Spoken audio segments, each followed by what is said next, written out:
Bonjour, c'est Bertrand de la chaîne Investir sur le long terme. Alors, je vous fais une vidéo rapide sur Société Générale qui a fortement chuté aujourd'hui, ainsi qu'ALD Automotive, qui est une filiale de Société Générale. Alors, avant de démarrer donc l'avertissement, je ne suis pas conseiller financier. Cette vidéo n'a pas pour but de vous proposer un placement financier ou un quelconque conseil d'achat, mais uniquement un but pédagogique et de partage. Vous restez responsable de vos investissements.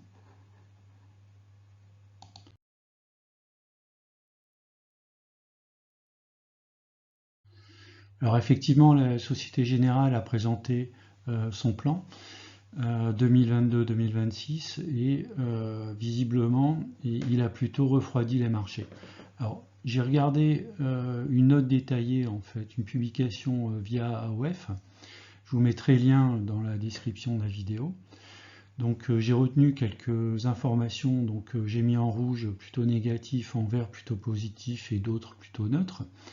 Donc tout d'abord, la prévision de la rentabilité est inférieure à l'objectif de 12% de ces pairs.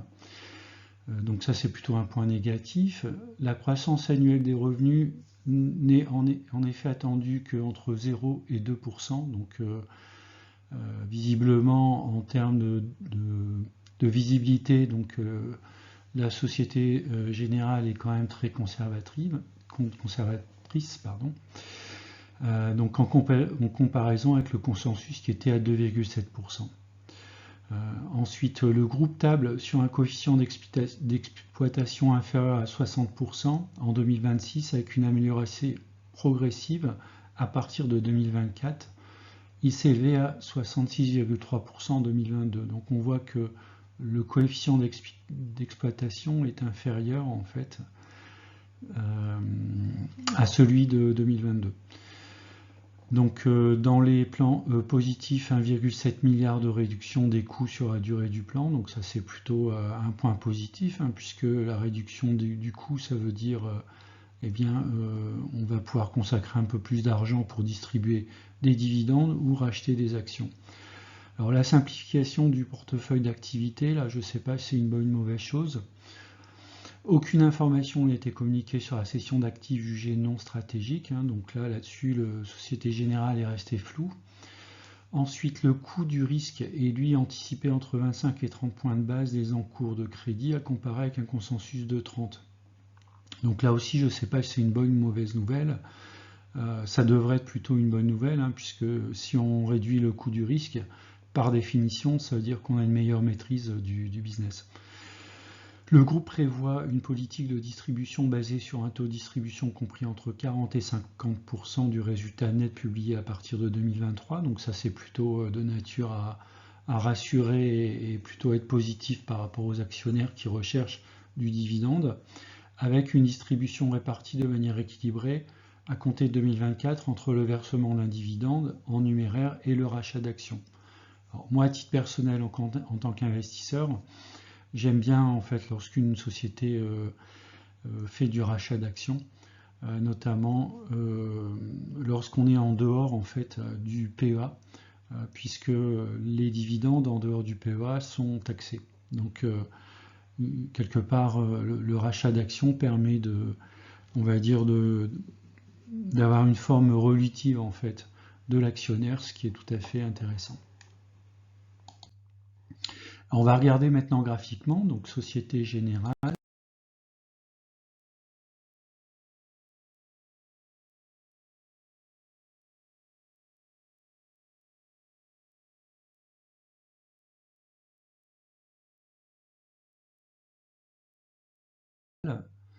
Donc si on regarde le graphique, alors là j'ai mis un graphique hebdo, donc effectivement on voit qu'il y a eu un gap à la baisse. J'ai identifié un support entre 18 et 20 euros, une résistance plutôt autour de 28. Donc on est à mi-chemin en fait sur le cours actuel. Donc si je devais me renforcer, alors c'est pas le cas, je suis pas investi dans Société Générale. J'ai pas l'intention de le faire, ou du moins pas sur le court terme. Mais si je devais rentrer sur l'action, j'attendrais peut-être un niveau de support entre 18 et 20 euros. Et à partir de là, on aurait quand même un beau potentiel, notamment si l'action rebondit sur ce support qui est relativement fort, puisqu'on on a rebondi plusieurs fois en 2022 et une fois en avril 2023. Donc on pourrait tout à fait rebondir à nouveau sur ce support pour repartir en direction du gap qui a été créé autour des 25 euros.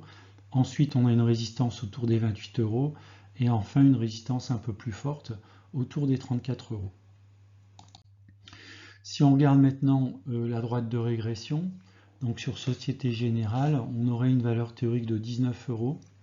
Donc on n'est pas loin du support en fait, hein, avec un cours actuel à 23,28 euros. Donc on peut voir quand même que globalement sur les 20 dernières années, l'action n'a pas cessé de baisser en tendance. Alors par contre, si on regarde l'évolution de la droite de régression en incluant le dividende, alors là c'est une source que j'ai pu avoir via le site belignac.com, donc on voit néanmoins une faible croissance annuelle de l'ordre de 3,39%, avec un cours qui devrait se situer autour des 33 euros en termes de valeur théorique. On va passer maintenant à ALD Automotive, hein, qui a subi à peu près la même baisse que Société Générale. Donc on est actuellement à 8,45 € en clôture d'aujourd'hui, lundi 18 septembre. Donc là c'est un graphique hebdomadaire. On voit quand même que depuis le début de l'année 2022, la tendance est quand même à la baisse. Sachant que là on se rapproche d'un support que j'évalue autour de 8 euros. On a une grosse zone support entre on va dire 6,5 et 8 euros. Donc on a rebondi, si on regarde le canal, on a rebondi à plusieurs fois sur le bas du canal. On a également rebondi plusieurs fois sur le haut du canal, alors qui correspond, si on regarde tout en haut en rose, à une résistance majeure autour des 14 euros.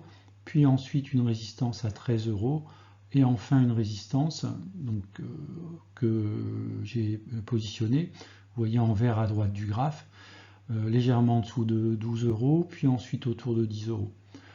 Donc on pourrait jouer dans un premier temps, on attendrait donc que l'action touche son support autour des 8 euros pour pourquoi pas derrière viser un rebond, pardon. Dans un premier temps vers les 10 euros et dans un deuxième temps vers ce qui va correspondre au haut du canal, légèrement en dessous des 12 euros. On va dire 11,60 €, 11,80 €. Alors, on n'a pas beaucoup de retours, hein, puisque la société est cotée depuis, je crois, 2017, ALD. Donc, on a néanmoins sur une droite de régression une valeur théorique à 10 euros. On est légèrement en dessous à 8,46 €. Donc on serait à moins 1 sigma à peu près pour une valeur théorique de 10 euros. Si on regarde dividende réinvesti, donc on a un modèle également de faible croissance, 2,39%, avec un prix théorique autour de 9,49 €. À titre personnel, je ne suis pas investi dans ces deux sociétés. L'une des raisons, en fait, c'est le niveau de croissance global que je juge relativement faible. Éventuellement, l'intérêt que je pourrais avoir pour les deux sociétés, ce serait un intérêt spéculatif. Donc c'est aussi l'une des raisons pour lesquelles j'ai fait cette vidéo. Peut-être que je me positionnerai dans les jours ou dans les semaines sur ALD ou Société Générale. Voilà, c'est la fin de la vidéo. Je vous remercie de l'avoir regardé. N'hésitez pas à mettre un commentaire si vous possédez ces actions et si vous pensez renforcer ou au contraire sortir de ces deux actions. Et puis je vous dis à bientôt pour une prochaine vidéo.